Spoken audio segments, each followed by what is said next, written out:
Do you have audio issues using OBS Studio? Well, in the next few minutes, I'm going to show you how to use the audio UI so that you can set up multi-track recording not only for your live stream, but for local recording so that it will show separate audio tracks within software such as Adobe Premiere. So stay tuned.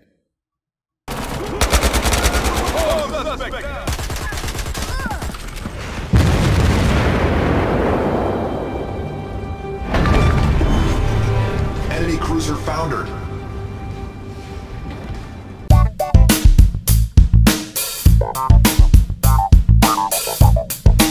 Alright, when I first did the OBS Ultimate Guide video about maybe 2 or 3 weeks ago, I didn't do a good job explaining audio, and I've learned a little bit more about it.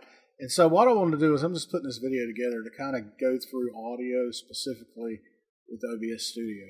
So as you can see here, here's your main UI. It just gives you basic functionality. It can control volume up and down. You can actually set and pick what source you want going to this particular track, for instance, or source. So you can change that right here on the front. Okay, and it's very easy to do. And this is your actual inputs from Windows. Okay, so you can, if you know what your setup is in Windows, you should be able to select this and make it whatever you want. Okay.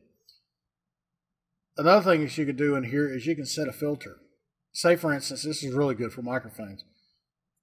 I have a Snowball microphone made by Blue, and one of the things that I like to do is I have a noise gate set. You can actually even add a gain.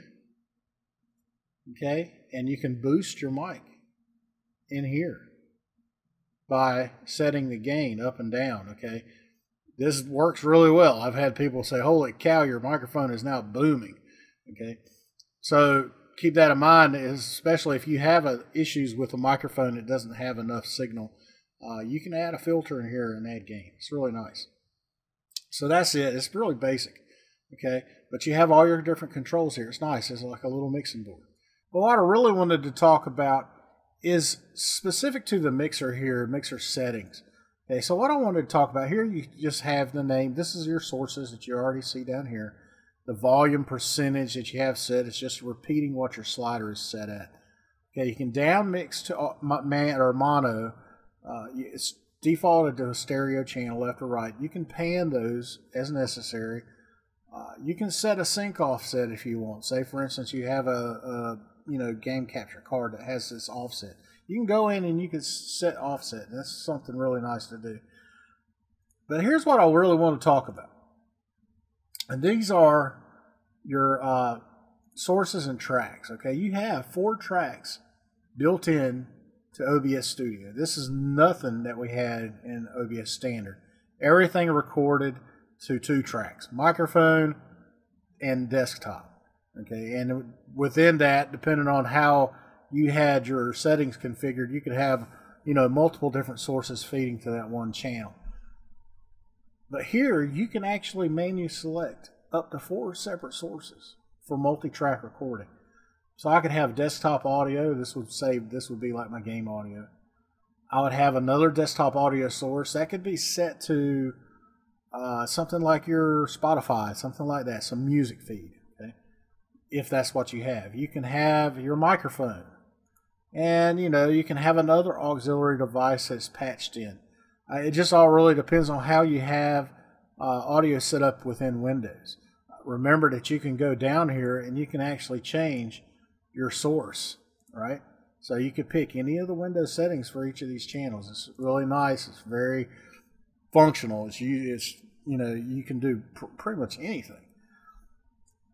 But what is the purpose of this? Well, this is nice because now I have 4 separate tracks for local recording. Or if I wanted to live stream, as I have channel 4, track 4 dedicated to my live stream, I can select all these sources to go to my live stream all at one time. Okay. Very nice to have. I really like this. Probably one of my favorite things about OBS Studio is this functionality. This is one of the things that a lot of people complain about with original OBS.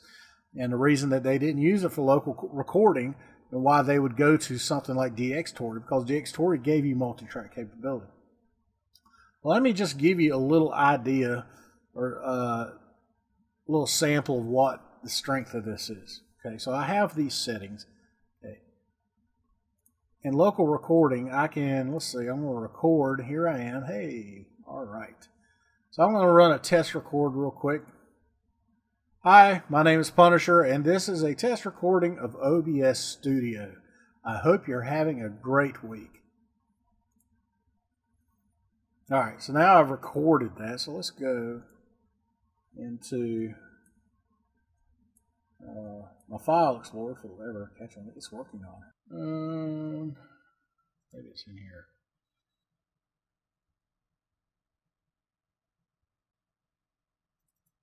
Oh, yeah, here we go.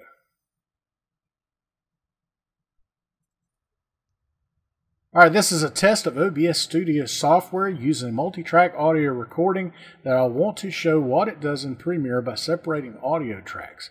So I hope you have a great week. All right, so you have that file. Now what you can do is if you have Premiere 2015, you can actually look at your multi-track audio. It'll separate each of your multi-track audio sources within Premiere simply just by dragging it into the sequence. Okay, now we have that up. Simply drag this in to your sequence and you should have 4 separate audio tracks. And there we go. Simple as that. So if you wanted to say mute an audio track that you didn't want to play, or if you wanted to go in and say there was a certain part of that specific track that you didn't want in your video, well, then you can go in and just, snippet that part out. And it doesn't affect any of the other audio sources. So that is really the strength of this new way of doing audio in OBS Studio. It gives you some great flexibility in doing your videos for, rendering purposes in Premiere. And I think this should work in Vegas also. I do know that Adobe 2015 is currently, or Premiere 2015 is the only version of Premiere that this works in so far. The developers have said that, but I don't know if they're trying to make it backwards compatible, try to get other versions of Premiere to work. I don't know if it's a limitation within Premiere that doesn't allow this, other than 2015. But as of right now, this is available. The last thing I wanted to go over is just your basic settings for audio. Okay, so if you go into the settings, you go to audio, okay, and you have sample rate. A lot of people may be having problems with this, or problems with their audio not working. And it may be because your sample rate in OBS and your sample rate in Windows are different. Standard is usually 44.1 kilohertz, but some people have it set up to 48 kilohertz. So make sure that your sample rate in OBS and Windows match. That could be the reason why audio is not working. Okay, so make sure you check that. And then here, of course, you can again, select your Windows audio feed to go to each of these channels. Okay, and you have all these, different auxiliaries that you can patch in or whatever, and these are fully customizable. You can go in and make them whatever you want. So if you have virtual audio cables like I use, okay, then or aux outs from the Voicemeeter Banana mixer that I use, these are all sources that you can plug in, and it's really nice. And then finally, you can go in and set push to talk for each of these devices. You can do a mute. Okay, and these are done by hotkeys, and you can go in and set these in the hotkey section here. And then, of course, you could set your delay in the event that you have a capture device and you want to try to get your video synced up with your audio. You can use this delay to do that. It's really nice.